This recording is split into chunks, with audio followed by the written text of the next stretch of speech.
বস্তাটা দেবো বস্তাটা ভাই এত অস্ত্র আচ্ছা আমরা একটু দাঁড়ান না একটু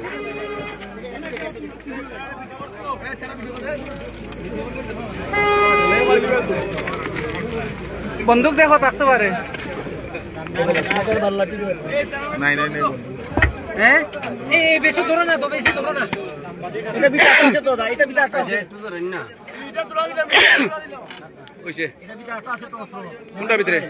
বস্তার ভিতরে নি এই বছর বিটা অস্ত্র আছে দেখো ভাই বন্দুক থাকতে পারে বেশি আছে বাইরে বাইরে বলো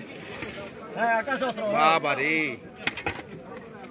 টিলা বাজারে আজকে তারা যুদ্ধর মাঠ বানাইতে আছে ওই বাজারে দেখো তো ওখানে কি দা